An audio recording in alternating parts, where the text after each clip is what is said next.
ఇక చూస్తుంటే దేశంలో ఎంపీ ఎలక్షన్లు అప్పుడే వచ్చినాయా అని అనిపిస్తుందిలా. నాకు కావాలే టికెట్ అని సొంత పార్టీలతోటే పోటీపడి పైరవీలు చేసి ప్రయత్నించిండ్రు పువ్వు పార్టీ లీడర్లు. అయితే ఇవాళ 195 మందితోటి ఫస్ట్ లిస్ట్ ఇచ్చింది పువ్వు పార్టీ. ఇక మరిగా ఫస్ట్ లిస్టు ఎట్లున్నది, అందులో ఎవరెవరున్నారు ఓ పరి చూసొద్దాం పాండి. దేశంలోన్న 543 సీట్లకు ఫస్ట్ లిస్టుల 195 అభ్యర్థులను ప్రకటించిండ్రు పువ్వు పార్టోళ్ళు ఇయ్యాల. ఇక దాంట్లో తెలంగాణలున్న 17 జాగళ్లకెంచి 9 మందిని ప్రకటించిండ్రు. సికింద్రాబాదు కిషన్ రెడ్డి సారు, హైదరాబాదు డాక్టర్ మాధవీలత, కరీంనగర్ బండి సంజయ్ అన్న, నిజామాబాద్ ధర్మపురి అరవింద్ అన్న, జహీరాబాద్ బీబీ పాటిల్ సారు, మల్కాజ్గిరికెంచి ఈటల రాజేందర్ సారు, చేవెళ్ల కొండ విశ్వేశ్వర్ రెడ్డి సారు, నాగర్ కర్నూల్ కెంచి పి భరత్, భువనగిరి బూర నరసయ్య గౌడు సారు పేర్లు ఫస్ట్ లిస్టులున్నాయి. ఇక ఇంకో 8 మందిని ఎప్పుడు ప్రకటిస్తారో గాని ఆదిలాబాద్ కెంచి సిట్టింగ్ ఎంపీగున్న సోయం బాపురావు సారుకే ఫస్ట్ లిస్టుల ఛాన్స్ దొరకకపోవుడు చిత్రంగానే ఉన్నది. ఇక మల్లోపారి వారణాసికెంచి పోటీ చేస్తున్నాడు మోడీ సారు. ఇక గుజరాత్లున్న గాంధీనగర్ కెంచి పోటీ చేస్తాడట అమిత్ షా సారు. ఈ తాప ఎట్లన్నా 400 సీట్లు గెలిచి మూడోసారి దేశంలో అధికారంలోకి వచ్చి హ్యాట్రిక్ కొట్టాలని బగ్గ కాయసు మీదున్నారు పువ్వు పార్టీ పెద్ద లీడర్లు. 34 మంది మంత్రులు, 2 ముఖ్యమంత్రులు, 28 మంది మహిళలు, 47 మంది యువతకు ఛాన్స్ ఇచ్చుడే కాదు, 27 మంది ఎస్సీ, 17 మంది ఎస్టీ, 57 ఓబీసీలకు టికెట్లు ఇచ్చిండ్రు ఈ 195 ఫస్ట్ లిస్టులా. ఇక ముంగట ఎవలెవలకు ఇస్తారో ఎన్ని పంచాయతీలు అయితాయో చూడాలే. అబ్బా ఈ తలకాయ నువ్వు జరంతసేపు తీసి పక్కకు పెట్టినా మంచిగుండు. ఏం నొత్తాంది ఓ అన్న, ఓ బండన్న ఇయ్యరా అదుర్రే, ఆయన వాళ్ళకు కొట్టుకుంటే ఈ బాధ అన్నది అప్పుద్ది కావచ్చు. మీరెందుల్లా గట్ల చూస్తున్నారు? గంతగానం బాధపడే బదులు ఓ గోళీ వేసుకుంటే అయిపోద్ది కదా అని అంటారా? వామ్మనే గా గోళీలా గీ ముచ్చట చూస్తే మీరు కూడా గా గోళీల జోలికేవోరు. ఓస్ని మీ పని పాడుగాను, పైసల కాసవడి గింత పాడు పని చేసుడేందిరా పాసిమొక పొల్లారా. ఓ దిక్కు పానాలు పాడు చేసే లిక్కర్ మందును కల్తీ చేస్తారు, ఇంకో దిక్కు పానాలు కాపాడే మందులను కూడా కల్తీ చేస్తారా? ఇదెక్కడి గలీజ్దందరా అయ్యా. ఒక్కొక్క రోగానికి ఒక్కొక్క మందులు అని ఉత్తరాఖండ్ కెంచి ఉత్తుత్తి నకిలీ మందులను పార్సల్ చేసి మరి హైదరాబాద్ పట్టణానికి పంపిండ్రు. మీదికి చూస్తే అన్ని బ్రాండెడ్ మందులు లెక్కనే కానొస్తున్నాయి గాని గివిటిని వేసుకుంటే ఆగమే పోన్రి. అగో చూడుండ్రి, పుట్నాలు కదా ప్యాకింగ్ చేసినట్టే నకిలీ గోళీలను ఎట్లా ప్యాకింగ్ చేస్తున్నారో. పైసలు పట్టుకపోయి కొనుడు లేదు, 10 మంది వచ్చి ఏ మందులు కావాలి అని అడుగుడు లేదు. మొత్తం అంతా వాట్సాప్లనే అవుతుంది దందా. మెడికల్ దుగ్న పొల్ల చెయ్యలేంది జనాలకైతే పోవు గీ మందులు.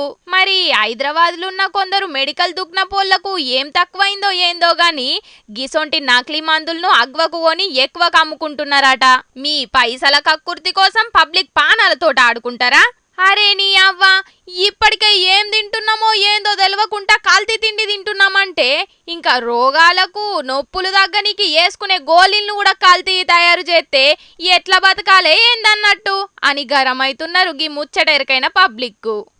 అంటే గోళీలను పుట్నాలు లెక్కనే మింగే పబ్లిక్ జర పైలం. మరి మీరు వేసుకునే గోళీలు అసలియో నకిలీయో చూసుకోండి. మళ్ళా ఆయంత తెలివక గిసొంటి నకిలీ గోళీలను మింగితే ఉన్న రోగం ఓవుడేమో గాని కొత్త రోగాలు మోపుగాగల్లా ఏమంటున్నాం.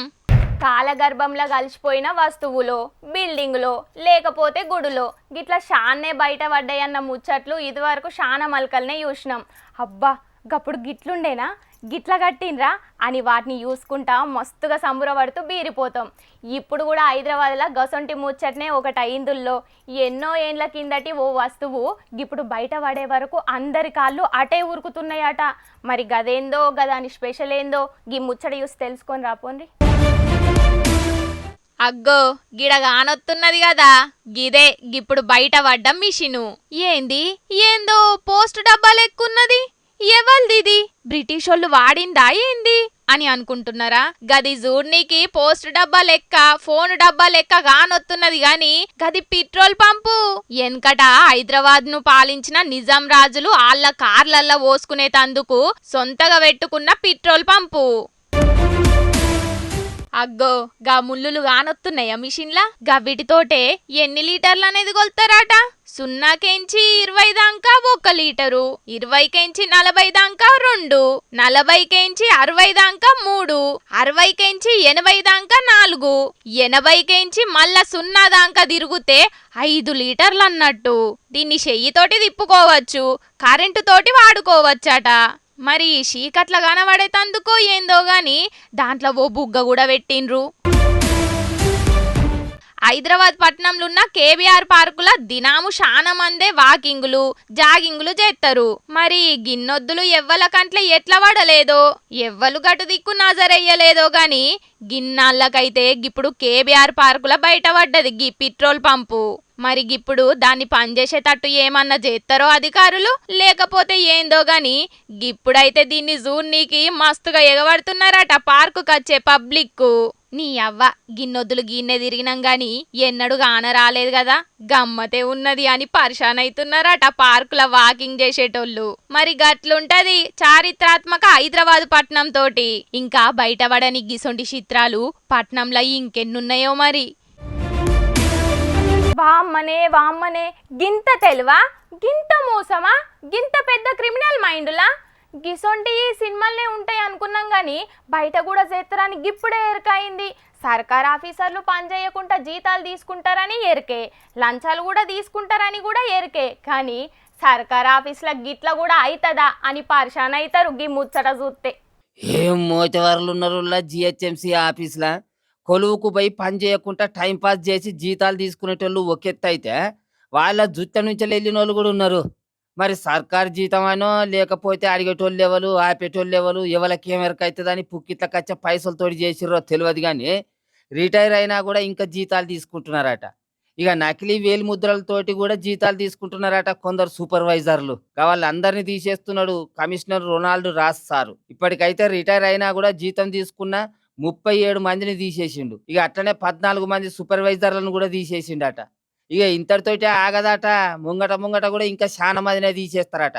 బల్దియాల పనిచేసే చాలా మంది అధికారులు రిటైర్ అయ్యి 5-6 ఏళ్ళు అయినా కూడా నెల జీతాలు అయితే తీసుకుంటున్నారట. అడిషనల్ కమిషనర్లు, జోనల్ కమిషనర్లు, డిప్యూటీ కమిషనర్లు ఇట్లా చాలా మంది షాప్ వేసుకొని కూర్చున్నట్టే ఉన్నారట. రిటైర్ అయినా కూడా వీళ్ళు కుర్చీ ఇవ్వకపోవడంతోటి కొత్తోళ్ళు కింది స్థాయిలో ఉన్నోళ్ళ అవకాశాలు పోతున్నాయి. మహానగరం ఖజానాకు తూటు పడుతున్నది. ఆ గంజికాయ ఇప్పుడు జిహెచ్ఎంసీని ప్రక్షాళన చేస్తున్నారు. ఇక ఇది అన్ని డిపార్ట్మెంట్లలో అయితేనే ఉంటదట. ఇక మరి సర్కార్ జీతానికి ఆశపడే అవినీతి అధికారులు తస్మాత్ జాగ్రత్త. మరి ఏమంటున్నావు? పబ్లిక్ ఇప్పుడు మా రాముల తాత చేయాల కదా, మరి పెద్ద మనిషి ఇయ్యాలే మిగురం ముంగటేసుకున్నాడో పిలుద్దాం. తాత ఏం చేస్తున్నవే? దారం పట్టి బాజుగత్తా అన్నాడు. అబ్బ కొడుకో ఇన్నొద్దుల చదువు నువ్వు సొక్కం పూస అనుకున్నా గానీ ఇవాళ తెలిసిందిరా నీ సంగతి ఏందొద్దా అన్నాడు. తమాషేంద్రా నువ్వు ఏమన్నా తోక చుట్టాను అర నీతో తమాష చేసేది అనుకున్నాడు. నాడు రాచను. అరే ఏందే ఓ తాత గా అన్నను గంతగనం గల్ల పట్టుకొని గుంజుకత్తున్నావు ఎందుకే? ఏమైంది? ఏమయ్యేది ఏమున్నది, వీడు చేసిన కథలు చీరి చింత గట్టాల గాని నేనే పచ్చిక గల్ల పచ్చి కొట్టుకుంటా గుంజుకత్తానా నాడు రాయించడం. ఇక ఇంతకు వీడు ఎవడనేది ఎరికేనా? ఇక వీని ముఖం చూడు నీకే తెలుస్తుంది ఎవడనేది.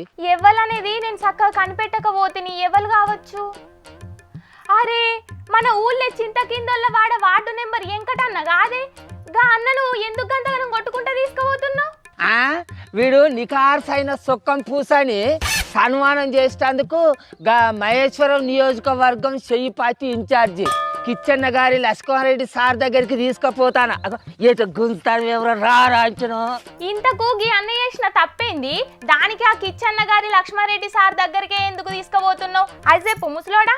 అరే నువ్వు వార్తలు చదువుతానవా లేకుంటే ఆ జూబ్లీ సెక్ పోస్ట్ కాడ బర్రగిత కాస్తానవే? అరే ఎవరి వార్త ఏందనేది పురాగా తెలుసుకో. అరే నలికుట్టదానా ఎవరన్నా అవినీతి అధికారులు దొరికేది ఉంటే నా దగ్గరికి తీసుకొని రారి, నేను మీకు ₹1,00,000 బహుమతి ఇస్తా అని చెప్పిండా లేదా ఆ కిచ్చన్న గారి లక్ష్మారెడ్డి సారు? అందుకే ఇగో వీళ్ళు తీసుకొని పోయి ఆ సార్ దగ్గర అప్పచెప్దామని పోతాను. వీడు ఏం చేసిండో ఎరికేనా? వీళ్ళ వాడకట్టుకు 3 లక్షల రూపాయలు పెట్టి సిమెంట్ రోడ్డు పోసి దాని పేరు మీద 10 లక్షల రూపాయల బిల్లులు తీసుకున్నాడు. అంటే అంటే వీడు అవినీతి పరుడు. హా, నీ తెలివి తెల్లారినట్టే ఉన్నది తీయి.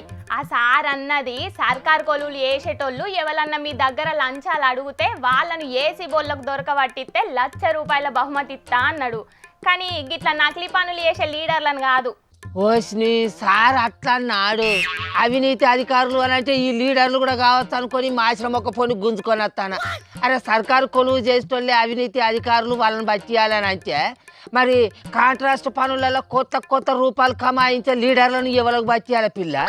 అట్లనే ఎన్నికలకు ముంగట హామీలు ఇచ్చి గెలిచినాక మర్చిపోయే నాయకులను కూడా ఎవరికి బట్టియాలనో చెప్పేది ఉంటే మంచిగుండు. ఆ సారు నేను ₹1,00,000 గెలుచుకున్నాను. నీ ఆశ కూడా మంచినే ఉన్నది కానీ అది సాధ్యం అయితే అదే చట్టాలు చేసేది ఆ పాలకులే కాబట్టి వాళ్ళ మీద వాళ్ళు కేసులు వేసుకోవాలని చూస్తారా చెప్పు? ఓట్లప్పుడు అసొంటోళ్ళకి ఓట్లు వేయాలనా వద్దా అనేది మీరు చూసుకోవాలే గాని.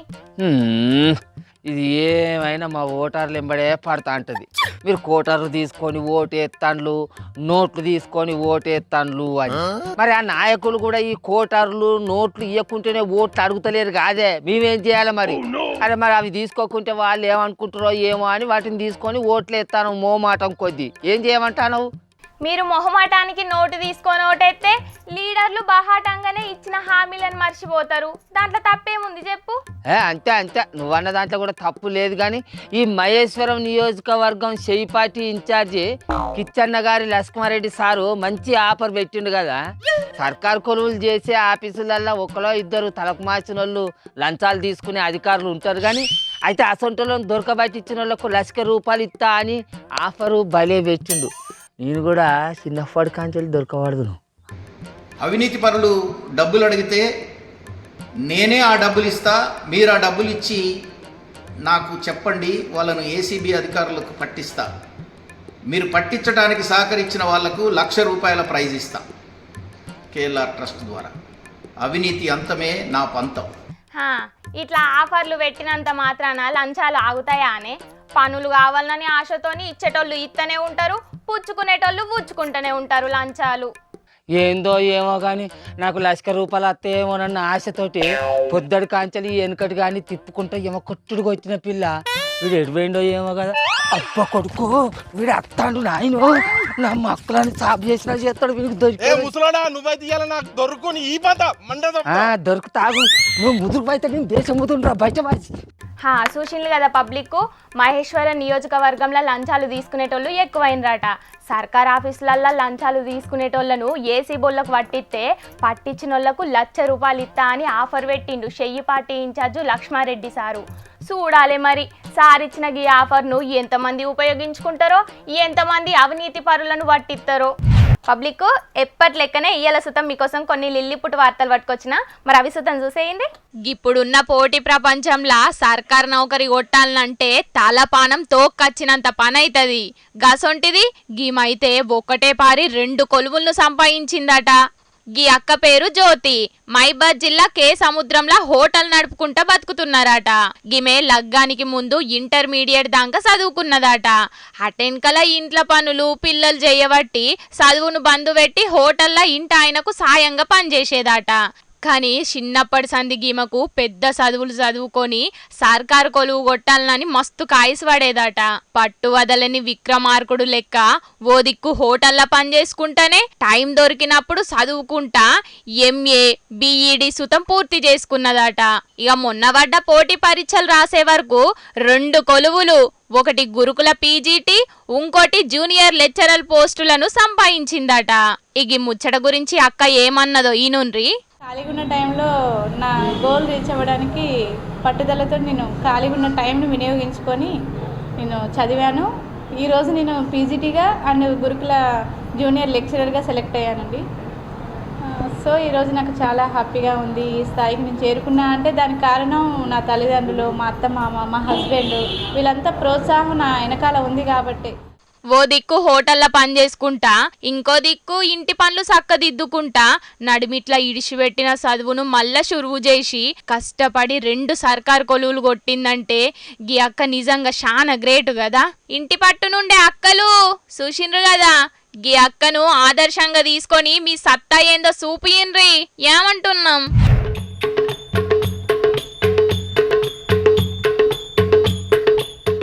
ఇదేందయ్యా ఇది నేను చూల్లా అని మీరు కూడా పరిశాన్ అవుతున్నారు కదా. నల్గొండ జిల్లా కేశరాజులపల్లి ఊళ్ళున్న రైతులు పొలాలకు నీళ్లు సరిపోక గిట్ల కిరాయికి ట్యాంకర్లను తీసుకొచ్చి పొలాలను దడుపుతున్నారట. నీళ్ల కోసం ఎన్ని బోర్లేసినా నీళ్లు వడక ఉత్త కథనే అయ్యిందట. గందుకే గీ ఉపాయం చేసిండ్రట. ఇక వీడియో సోషల్ మీడియాలో వైరల్ అయ్యే వరకు చెయ్యి పార్టోళ్ల పాలనల రైతుల తిప్పలు చూడుండ్రని కామెంట్లు పెడుతున్నారు కొందరు కారు పార్టోళ్ళు. సర్కారోళ్ళు రైతులకు సాగునీళ్లు అందిస్తలేరు కాబట్టే రైతులకు గీ పరిస్థితి వచ్చిందని గరమైతుండ్రు. జల్దిన మేడిగడ్డ బ్యారేజ్ ను కూడా రిపేర్ చేపించి రైతులకు సాగునీళ్లు ఇయ్యాలని అంటున్నారు.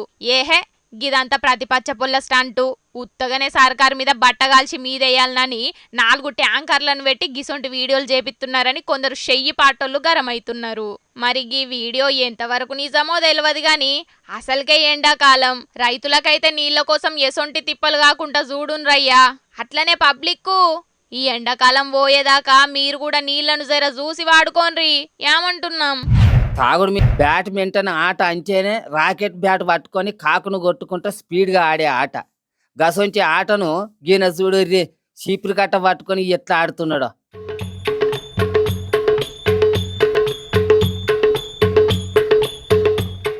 అంతకు మొదలు కోర్టులో ఆడుకునేటోళ్ళు 2 రాకెట్ బ్యాట్ పట్టుకొని ఆడిర్రు.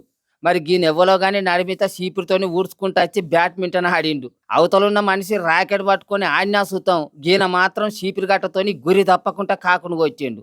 ఆఖరికి చీపురు గట్టతోటి ఆడిన గీననే గెలిచిండు.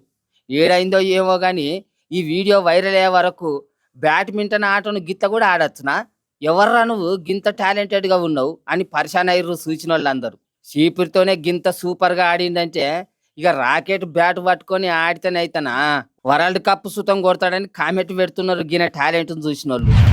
పబ్లిక్ ఇక తెచ్చిన కాడికి వార్తలన్నీ నడిచినాయిలా ఎట్లున్నాయి మస్తున్నాయిలే.